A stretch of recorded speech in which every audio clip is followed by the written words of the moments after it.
Okay, so our 300 division play blast is done, and here it is. Looks pretty much the same as the one before, which is good. It's what we would expect. We don't want it to look too wildly different just by making there be more voxels. And yeah, it holds up. Looks pretty good. Feels pretty good. We've got the bit of drag now. You can see things really slow down here. They don't go crazy, but we still have all of our nice bumpy leading edge and everything from the disturbance. It fans out. It dissolves a little bit. You can see this like kind of puffiness here. So great. So before we move on completely, I'd say that one more thing that I'd like to do is kind of seed some velocities into this from the get-go, just to kind of get those like quick spear movements that move out right in the beginning. Like so, kind of right here, these first bunch of frames, I like to see some like kind of jaggies moving out, and we kind of did that a little bit in the previous lesson when we had our colliding objects. We turned them into we did like a rigid sim, and we turned them into collision volumes and collision velocity volumes. So we're kind of just going to do this the second thing, the collision velocity volumes, except we'll just call them regular velocity volumes.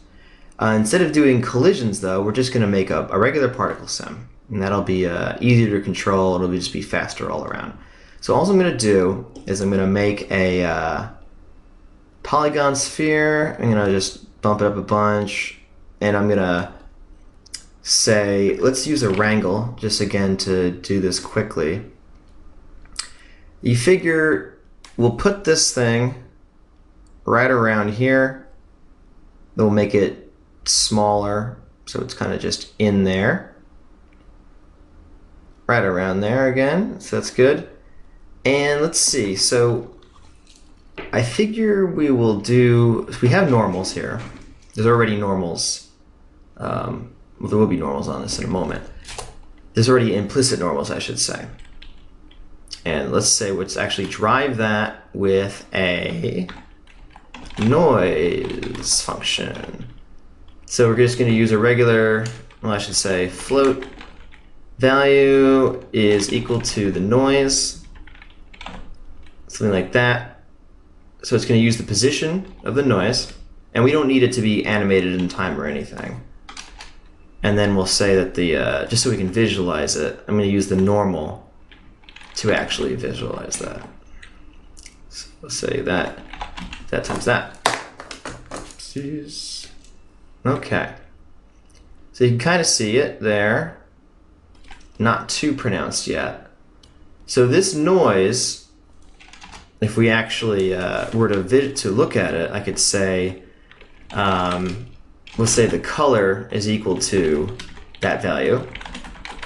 So it's gonna be like a grayscale thing. And there it is. Kind of hard to see. There's not a lot going on there. Let's actually make the frequency of this higher. So now we can see a little bit better. What else can we do? We can just make this bigger. That. So you can kind of see what's starting to happen here. I'm also going to remap.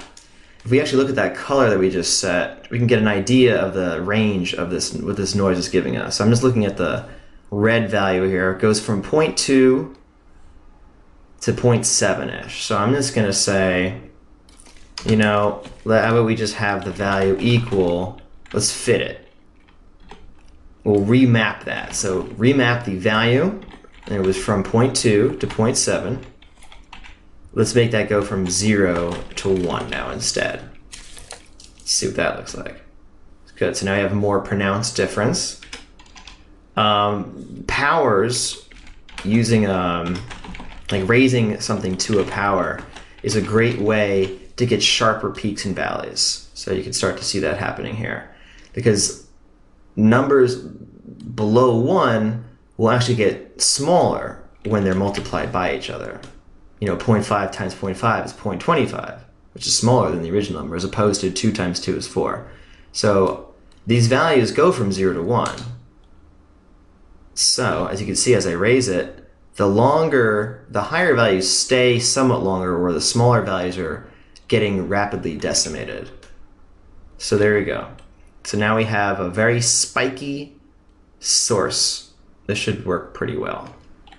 And now let's also actually assign that. We'll have the velocity equal the normal. Why do I put it through the normal first when I could just do it from the velocity? I think because of this. The normals point in, and it's just harder to see. I like the normals because it's going out that direction. So it's just a personal preference. Great. I'm going to put a dot network in here as opposed to the way I've been putting it out on the outside here. I should probably just call this one exploder. And this one was going to be particles. I guess the reason why I do it these two different ways, out here, these are like big important things to me. Whereas in here, this is kind of just serving a smaller purpose. So let's just quickly set this up. The pop source is going to source from the first context geometry. First context means the first input to this thing. So I just need a pop object, pop solver, and that is basically it. And I'm going to use those things to just generate a burst of points that we're then going to read back in. So here we go. You can see we're shooting a constant amount of points right now, but that's the idea. In this case, I'm going to say, how about we birth on let's say the simulation frame, as long as it's less than the third frame. So that basically just means spawn 50 points when the simulation frame is less than 3, which is just going to be poosh, the first couple of frames, as you can see. We don't want them to last very long. I'm just going to say maybe 0.4, 0.2. Let's came out of it. There we go. Boosh. So they die pretty fast. They should go a hell of a lot faster than that.